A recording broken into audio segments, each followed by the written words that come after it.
Is OTT the next big thing? Is it the only way for survival? Digitization has changed the way in which video is consumed, and presently, video content is available to viewers over multiple media and devices. This ubiquitous demand for video has made it a screenless enigma for media businesses.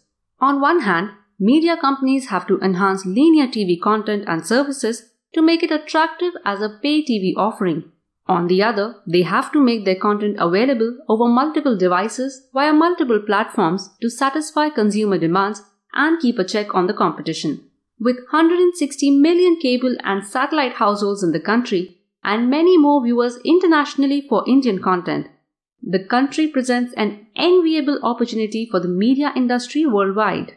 Yet broadcasters and service providers, along with advertisers, are grappling with the innumerable complexities of both technology advancements as well as the next generation business models. An otherwise vibrant growth market, India's challenge lies in its legacy of older technologies, regulations, and policies. The growth of the industry will depend on how the various stakeholders work to innovate with technology adoption for new business models, supported by a fresh look at regulation for the video business in India, said Vidya S. Nath, Director, Digital Media, Frost & Sullivan. Viewership habits are dramatically changing as viewers demand their content everywhere and across multiple screens. The age of multi-screen and over-the-top OTT is here, and with that comes both challenges and opportunities for broadcasters.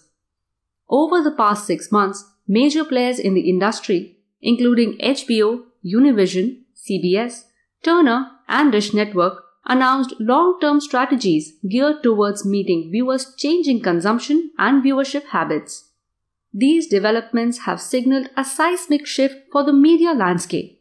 We have officially entered the age of multi-screen and over-the-top or OTT, and with that comes both challenges and opportunities.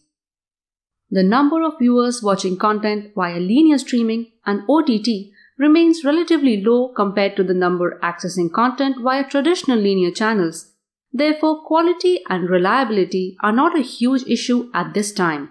Meanwhile, the global OTT market, comprised of alternative programmers such as Netflix, is expected to grow more than $10 billion in 2018, according to research firm Infonetics.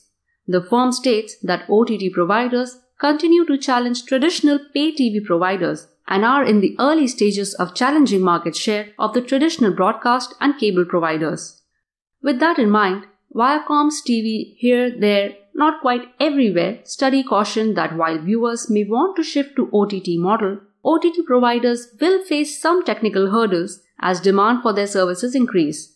For example, a surge in peak demand for live streaming as evidenced by the Oscars and Game of Thrones have already highlighted technical barriers such as loading or buffering and crashing or freezing. From a business model perspective, this could prove to be a huge issue for media companies. If the quality and reliability of the content suffers, viewership could decline. As a result, advertising revenues for media companies could be negatively impacted. Similarly, from an economic model standpoint, sizing a distribution infrastructure for peak performance introduces higher operating expenses and/or a less predictable cost model. Media companies now must determine how they will contain distribution costs and keep content secure, as it is disseminated over multiple screens.